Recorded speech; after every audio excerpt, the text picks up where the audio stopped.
हदबंदी बंद है। अब आते हैं तीसरे पॉइंट पर, रिक्रूटमेंट रिजर्वेशन डोमिसाइल। इतनी तवील गुफ्तगू के बाद, डायलॉग के बाद, बातचीत के बाद कुछ पॉइंट पे हमारी उनका एग्रीमेंट हुआ। 95% लद्दाखी को रिजर्वेशन और वो 5% भी लद्दाखी डोमिसाइल होल्डर के लिए रिजर्वेशन, और ये नोटिफाई भी हुआ है। सबसे हाईएस्ट रिजर्वेशन 2019 के बाद 15 साल के लिए 2034 से पहले तक कोई डोमिसाइल नहीं हुई। वादा किया है पीएससी या लद्दाख के लिए अलग देंगे या के पीएससी के साथ देंगे, लेकिन अमलन अभी तक कुछ भी नहीं हुआ। 22 अक्टूबर की सब कमेटी की मीटिंग में डिसाइड ये हुआ था कि एपेक्स और केडीए स्टेट 6 शेड्यूल पे ड्राफ्ट बना के ले आएगी। यानी क्या चाहते हैं, क्यों चाहते हैं, पूरी तरह से लिख के ड्राफ्ट बना के ले आए, और इसके बाद हफ्ता 10 दिन के बाद मीटिंग बुला सब कमेटी का, उस पर डिलिब्रेशन, उसके बाद वो अपना प्रपोजल ले आए। 22 अक्टूबर के बाद सब कमेटी नहीं, कभी मीटिंग नहीं बुलाई। कोशिश ये की गई लद्दाख के अंदर जिस तरह से साम्राज्य, इस्तेमाल और इस्तिकबार अंदरूनी तौर पर ईरान में कुछ सरखरीद लोगों को खरीद के उन्हें ग्रीन कार्ड, पैसे, डॉलर, पाउंड देके, खूबसूरत सब्ज बाग दिखला के अपने पिट्ठू बना लेते हैं और एक दूसरे को लड़वा लें। कोशिश की गई लद्दाख में इख्तिलाफात पैदा की जाए। Leh versus Kargil, Buddhist versus Muslims, within Muslim, within Buddhist, different voices पैदा करें, मुख्तलिफ आवाजों को पैदा करें। खूबसूरत साइन है, लालच में सब्ज बाग दिखला दे, और इसके बाद लद्दाख की जो अक्सरियत, लद्दाख की जो आवाम जिस एतमाद, जिस ट्रस्ट का मुशाहिदा एपेक्स और केडीए के जरिए करती है, जिस इत्तेहाद और इत्तेफाक के वजूद को एपेक्स और केडीए के जरिए दिखलाना चाहती है और इन्हें अपना नुमाइंदा बना के बेच दी है, उन नुमाइंदों के बीच में अपने इज्जत खरीद लोगों को प्लान करें और वही बुलवाए जो वो चाहते हैं। सब कमेटी नहीं बुलाएगी। 4 फरवरी को हाई पावर कमेटी की मीटिंग बुलाई गई और 4 फरवरी को हाई पावर कमेटी ने मीटिंग से पहले एपेक्स और केडीए ने ज्वाइन मीटिंग, और इस ज्वाइंट मीटिंग में हमारे सारे मेंबर्स थे, एपेक्स और केडीए के, 7 एपेक्स के, 7 केडीए के। 2 ऑफिशियल, वो ऑफिशियल हमारे तरफ से सीसी साहब हैं, इलेक्टेड मेंबर्स हैं, काउंसिल को रिप्रेजेंट करते हैं, और लद्दाख को रिप्रेजेंट करते हैं मेंबर पार्लियामेंट। वहां हमने यूनानिमसली डिसीजन लिया कि हम अपनी इस ड्राफ्ट प्रपोजल्स के साथ जाएंगे और इसी ड्राफ्ट प्रपोजल पे स्टेट 6 शेड्यूल पे इनके साथ बात करेंगे और इसके बाद करेंगे इनकी तरफ से क्या ऑप्शंस आती हैं। यही सारी चीजें डिसाइड, हर एक मेंबर से हमने कहा सभी एग्री करते हैं, सबने काम एग्री कर लेते हैं। 4 बजे हमारी हाई पावर कमेटी के मीटिंग हुई, एमओएस नित्यानंद राय के चेयरमैनशिप में, होम सेक्रेटरी थे, आईबी के डायरेक्टर्स थे, एडिशनल डायरेक्टर्स थे, जॉइंट सेक्रेटरी जेके लद्दाख थे। वहाँ हमसे कहते हैं आप शुरू कर लो। हमने कहा हमने आपको ड्राफ्ट दे दी है, हमने आपको अपना प्रपोजल लिख के दिया है, स्टेट और 6 शेड्यूल क्या चाहते हैं 3 महीने से आपके पास केडीए की तरफ से। मैंने बोला एपेक्स की तरफ से सरपंच साहब और कहा आप क्या देना चाहते हैं बता दें। आप जानते हैं जॉइंट सेक्रेटरी होम का क्या जवाब था? 6 शेड्यूल से स्टार्ट। कहते हैं 6 शेड्यूल जो भी लेजिस्लेटिव पावर है, कानून साजी का जो 6 शेड्यूल में अख्तियार है, वो तकरीबन नाकारा हो चुका है। एडमिनिस्ट्रेटिव पावर भी खत्म हो चुकी है, जुडिशरी भी खत्म हो चुका है, फाइनेंशियल पावर भी खत्म हो चुका है। इनके वोट से इतने वेयर एंड टेयर हुआ, यानी इस 6 शेड्यूल में इतनी चीर फाड़ की गई है कि ये पावरलेस है। कहते क्या आप पावरलेस 6 शेड्यूल चाहते हैं? हमने कहा ये आपका नजरिया, आपका पॉइंट व्यू है। हमने जिन लीगल एक्सपर्ट से, कानून के जानकारों से, जुडिशरी के जानकारों से, लीगल एक्सपर्ट से कंसल्ट की और हिंदुस्तान के सबसे बड़ी अदालत उस्मा सुप्रीम कोर्ट ने जो जजमेंट दी है, का 6 शेड्यूल इतना मजबूत है, ये आईन के दायरे में खुद एक आईन है, इतनी ताकतवर। हम इसी चीज को चाहते हैं। कहते क्यों आप इंसिस्ट करते हो एक पावरलेस 6 शेड्यूल है? हमने कहा हम इंसिस्ट नहीं कर रहे हैं। Honourable home minister Amit Shah ji ने बोडो रहवारियों के साथ 2023 में जो एग्रीमेंट किया, 86 शेड्यूल है और इनका ही क्लेम है सबसे पावरफुल 6 शेड्यूल। अगर नॉर्थ ईस्ट के 10 डिस्ट्रिक्ट में है तो वो बोडोलैंड है। क्या आप झूठ बोल रहे हैं या अमित शाह झूठ बोल रहे हैं? इसके अलावा अरुणाचल प्रदेश में भी की हुकूमत है, वो एक स्टेट है, पूरी स्टेट ने असेंबली में करार पास की। अरुणाचल प्रदेश को 6 शेड्यूल दिया जाए। जब हम लद्दाखी मांगते हैं तो कहते हैं पावरलेस, एडमिनिस्ट्रेटिव पावर भी चीरफाड़ हो चुका है, लेजिस्लेटिव पावर भी चीरफाड़ हो चुका है, फाइनेंशियल पावर भी चीरफाड़ हो चुका है, लेजिस्लेचर भी चीरफाड़ हो चुका है। और इस तरीके से लद्दाखियों के जो कॉन्स्टिट्यूशनल सेफगार्ड यानी आईनी तहफ्फुज़ और सबसे बड़ी ताकतवर तहफ्फुज़ 6 शेड्यूल के जरिए हिंदुस्तान के इस आईन में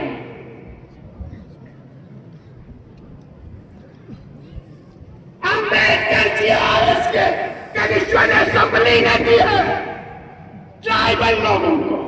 98% लद्दाखी ट्राइबल से हम डिमांड करते हैं तो कहते पावरलेस। इसके बाद आए आपके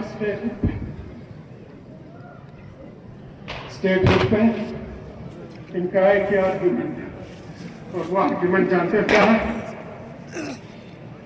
कहता आपके पास इतनी रिसोर्स नहीं है, इतनी फाइनेंशियल पावर नहीं है, इतना यानी आपके जबान में आम जबान में कहा आपके पास इतना पैसा नहीं है कि एक स्टेट को फुल फ्लेज स्टेट को चलाया जा सके।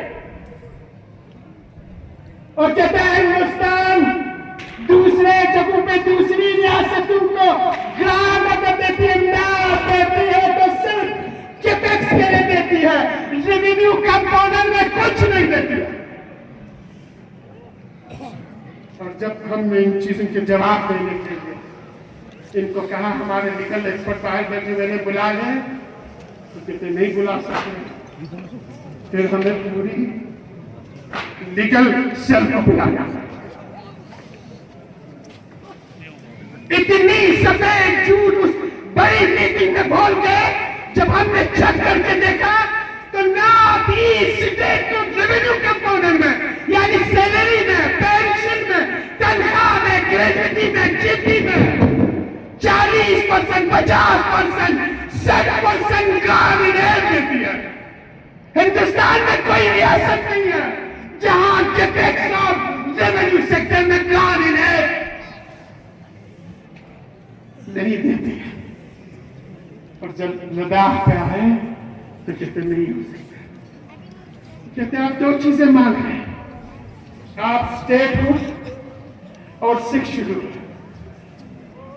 ये ओवरलैपिंग हो जाएगा, यानी एक दूसरे से तजावुज कर लेगा। हमने कहा जब आपका 3 टायर सिस्टम पंचायत से लेकर गुलाब से लेकर जिले तक ओवरलैपिंग नहीं कर सकता है, तो हमारा स्टेट और सिक्स शेड्यूल कैसे ओवरलैपिंग कर सकता है? यानी घुमा फिरा के इस तरीके से प्रोजेक्ट कि ना हम आपको सिक्स शेड्यूल दे देंगे, ना हम आपको स्टेट को दे देंगे, बल्कि एक खूबसूरत सा चुनचुना थमा देंगे। जिनका आप सुन चुके हो, वो है टेरिटोरियल काउंसिल के नाम से। अभी इन्होंने यही चुना नागालैंड के ईस्टर्न स्टेट्स के 6 डिस्ट्रिक्ट्स को थमा दिया है एग्रीमेंट करके। होम मिनिस्टर अमित शाह जी, नागालैंड के स्टेट गवर्नमेंट और नागा पीपुल्स फ्रंट, इन तीनों के साथ मुआहदा करके क्या दिया है?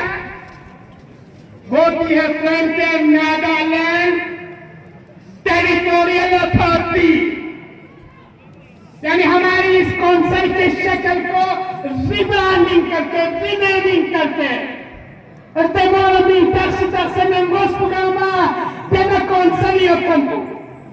सीसी के बजाय सीएम लगाया, डिप्टी सीसी के बजाय deputy CM, deputy CM, deputy CM, दोनों को कैबिनेट स्टेटस दिया, हमारे सीसी को कैबिनेट स्टेटस है।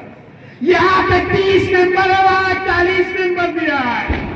वहां पे भी आइन लेजिस्लेटिव पावर के स्टेट के अंदर रखा है, कोई इख्तियार नहीं है, सिर्फ झुंझुना थमा के रिब्रांडिंग रीनेमिंग करके। अब वही झुंझुना आपको और हमें देना चाहिए, और उसमें आपके एपिक्स के लीडरशिप में यूनानिमसली एक वॉइस के बगैर, वो एक वॉइस कुंजस डोरमा है, हमारे केडीए के मेंबर। थोड़ा सा मैं आपको बता दूं, आप जानते हैं जब केडीए बना हमने इनको दावत दी, इन्होंने कहा हम केडीए को सपोर्ट नहीं करते, केडीए के एजेंडे को सपोर्ट नहीं करते। केडीए और एपेक्स ने ज्वाइंट एग्रीमेंट किया, ज्वाइंट डिक्लेरेशन हुआ, 4 पॉइंट एजेंडा हुआ, फिर दावत काम ज्वाइन नहीं करें। इसके बाद एपेक्स के इंटरवेंशन से उस वक्त के एलबीए करगिल के प्रेसिडेंट, आपको याद होगा, स्कर्मा डडुला थे यहाँ पर, हमने जोजिला रेजिडेंसी में ज्वाइंट मीटिंग की, और इस ज्वाइंट मीटिंग में प्रेस कॉन्फ्रेंस के जरिए स्कर्मा डडुल ने एपेक्स और केडीए के एजेंडे को सपोर्ट किया। इसके बाद स्कर्मा डडुल की वो ट्रोलिंग हो गई कि इसी एलबीए करगिल के वाइस प्रेसिडेंट और इनके एग्जीक्यूटिव मेंबर ने इस्तीफा के धमकी देकर स्कर्मा डडुल को रिजिग्नेशन देने पे, इस्तीफा देने पे मजबूर करके उसने हाथ उठा के कहा Kalenayang Skubmian Chamindu Khai Papar Committee. इसके बाद इस कुंजस ब्रह्मा को केडीए का मेंबर बना के भेजा। तब से ये है, तब से हम साथ चला रहे हैं। आप साथ चलाए तब भी इल्जाम, सपोर्ट न करे आलाइदा बैठे तब भी मोड़ी दे इल्जाम। यानी हर हाल में मोड़ी दे इल्जाम। फिर भी हमने कहा साथ देते हैं, फुल्ली हमने सपोर्ट किया, केडीए ने फुल सपोर्ट दिया। और अभी रिसेंटली जो हाई पावर 4 फरवरी को मीटिंग हुई, उनका नाम हमने दिया कंजस करना। और यही मीटिंग में हमने चीफ सेक्रेटरी को बता के दिया, हमने कहा चीफ सेक्रेटरी साहब आपको इनका नाम किसने दिया था बता दें हाउस को। ये वहां पर कहती है मुझे निकालने के लिए साजिश रची थी। ये कहती है हम यूटी के इसी सेटअप से हम खुश हैं, हम कोई स्टेट शिक्षण नहीं चाहते हैं। हमारे संस्कार आर्यन वैली चाहता है कि लोग इसी सेटअप से खुश हैं।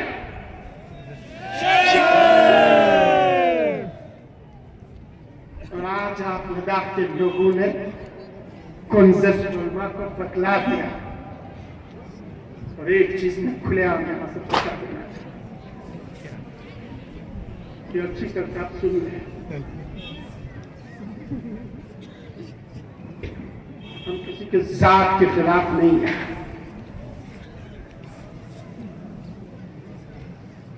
कुंजस जुल्मा हो या कोई भी हो, लद्दाख के एतमाद, लद्दाख के एहसास, लद्दाख के तशख़्ख़ुस पहचान को, वो किसी भी नाम से हो, मुस्लिम नाम से हो या बुद्धिस्ट नाम से हो या किसी भी नाम से हो, हम बर्दाश्त और टॉलरेट नहीं करने वाले हैं। लद्दाख के लोगों ने इतनी कुर्बानियां दी हैं इस गुज़श्ता 5 सालों में, पद यात्रा से लेकर, अनशन से लेकर, डरने से लेकर, बंद से लेकर, हड़ताल से लेकर सब कुछ की। 24 सितंबर लद्दाख की तारीख में हम कभी नहीं भूल सकते हैं। भूल सकते हैं आप? नहीं। जोर से बोले ताकि इन गूंगे बहरे अंधे मरकजी हुकूमत और इनके कठपुतली लोगों को पता चल सके। नहीं। कभी हम 24 सितंबर को भूल सकते हैं? नहीं। 24 सितंबर में शहीद हुए उन शहीदों को भूल सकते हैं? नहीं। 24 सितंबर में गिरफ्तार हुए हमारे अजीज जवानों को, लद्दाख के हीरोज को, और इन हीरोज के लीडर हम सब उनके हीरो, न सिर्फ लद्दाख के, हिंदुस्तान के हीरो, जिन्होंने एजुकेशन और एनवायरमेंट इकोलॉजी के फील्ड पर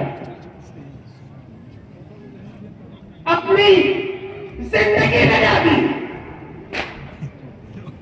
आज उन्हें ऐसे सोनम वांगचुक जी को तकरीबन 5 महीना हो रहा जोधपुर की काल कोठरी में बंधक लगा। इससे ज्यादा हमारे जवानों पर मुख्तलिफ केस लगा के, संगीन तरीन इल्जामात लगा के बंद करके, अभी भी तो हमारे लीडर दलदल नंगे और स्मरला अभी भी गिरफ्तार हो, जमानत नहीं हुई है। 70 से ज्यादा को जमानत हुई है, 80 से ज्यादा जख्मी हुए हैं, कुछ अभी भी जख्म से जूझ रहे हैं, शायद रहती जिंदगी में कुछ जख्म से जूझते रहेंगे। हम उन जख्मियों के जख्म को, उन 4 कोठरियों में बंद में अपने लीडर को और इन शहीदों के कुर्बानियों के साथ कभी सौदा नहीं कर सकते हैं। नहीं कर सकते। सभी जवाब दे, कर सकते हैं आप? नहीं कर सकते हैं आप? नहीं। हम शहीदों के खून का कभी सौदा नहीं कर सकते। हम गोली और डंडों से जख्मी लोगों को इज्जत और विचार के साथ सौदा नहीं कर सकते हैं। लाल कोठरियों में बंद लोगों के और इज्जत के साथ चिल्लाहट की गई। लड़ाइयों पे हाईएस्ट ब्यूरोक्रेट जो इल्जाम लगाए देशद्रोही होने का, पाकिस्तान और चाइनीज एजेंट होने का, हम इन इल्जामात को सिरे से निकाल देते हैं, सिरे से मुस्तरद कर देते हैं। ये लद्दाखी है जिन्होंने 48 के ज़ोजिला जंग से लेकर 62 के चाइनीज वार, 65 के पाकिस्तान वार, 71 के बाद 99 के करगिल वार और गलवान जंग गवाह है, शायद है। दसों और सैकड़ों जानों ने कुर्बानी दी है। हम इस देश के एक इंच के लिए अपनी जान, अपना सब कुछ लुटा ले आए।